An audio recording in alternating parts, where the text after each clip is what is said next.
Good morning. It is time to go check out the path of the Roe River Railroad up here in the mountains of Jacksonville. It did not run along this road. I am here at Forest Park, and this is where you get on the trail. The one we want to take is this way, and I do apologize. It is going to be pretty dark in there because it's pretty dense forest, so hopefully we'll find some placards on the way. So there is a reservoir right up here. We're going to walk right past it on the trail. So rail trail is what we're looking for. So I don't think we're too far away from the rail trail. And that's going to be the trail that absolutely actually follows where the tracks were. And I think it's right up there. A little winded going up that trail. So here we are. We are now on the original rail trail. Now that is leading to private property.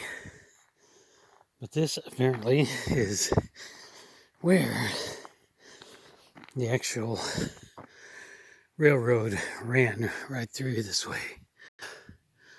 Phew, I'm really out of breath. Gotta get back into the swing of things, I think. So we got a couple of trails going up that way.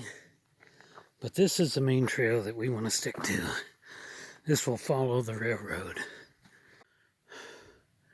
Hard to believe, but that little steam engine that we just looked at earlier actually drove right through this area. All right, about 6 or 7 minutes of walking the rail line brings us to the reservoir. Oh, whew, and now great big wide open here. Okay, this is the dam, and this is the reservoir back here. Now obviously they have taken out all the cement. There used to be a huge cement spillway here, and they took it all out. Wonder why. I'll be darned. Anyway, they did. But that's a dam. If I'd kept driving my car, I would have come up to this point up there. And that's where, I used to come up here and shoot guns. I first discovered the reservoir back when I was a teenager. I came up here with my friends. Ducks over there in the water. Came up here with my friends to kegger parties in the mid-70s, even though I wasn't old enough to do that. I did it anyway, a couple of times, and they would hold them down here because the reservoir was always, didn't have any water in it, except like that much. Anyway, later on in life, I'd come up here with my brother or other people, and we'd shoot guns. We'd shoot from there over to here. And there must be thousands and thousands and thousands of rounds of ammunition in the side of this hill. And a lot of them are mine. Oh, anyway, we got a big piece of cement here, half buried. So yeah, this is the old reservoir. This is how Jacksonville used to get its drinking water a long time ago. There's old gold mines up in here. I visited a gold mine up there. I'd have to go back and look at my, find it and put a link to the description. The mine that I traveled up to is back up in those hills. Very interesting. So anyway, when we return, we'll walk down the main road and actually walk back down there to the car. All right, well, let's keep following the old rail trail because there's supposed to be a really nice exhibit up here. I'm not sure how far it is, but we'll go check that out. I don't know, there's 6 or 7 minutes just went by, and I keep seeing this pipe along the trail.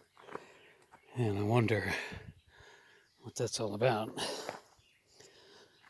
Must have been from way back in the early 1900s. I believe it was 1913 or something when this railway was running.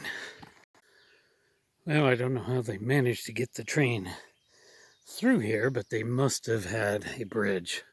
So there's no way that railway could have went around that corner, so there had to be a trestle right here. I believe I see the big display straight ahead that I was looking for. And then there's that pipe down there. Look at that. That pipe running down there. Hope we find out what that was for.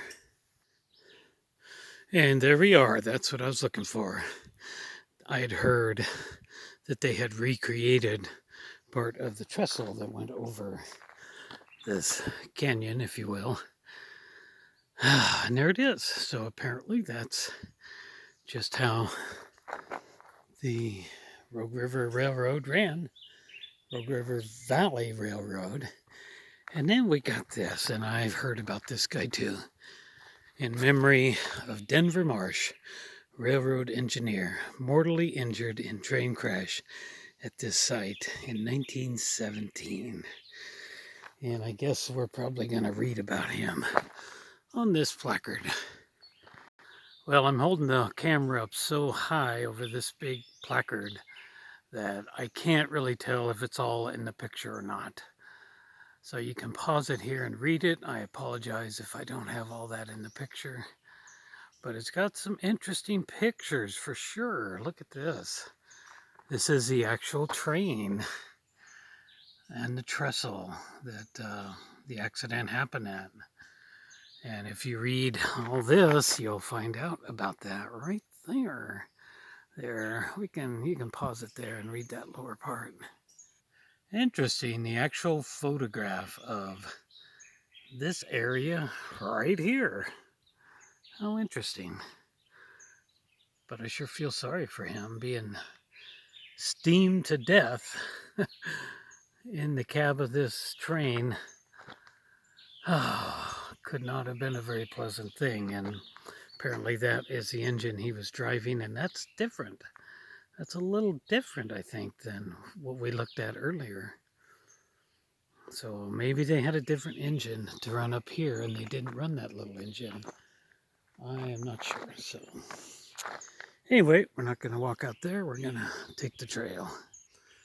And that's looking back from where I was just at over this nice little canyon. Now heading up here, I see some more information up there. Well, nothing really new here. So we'll continue going up the rail trail.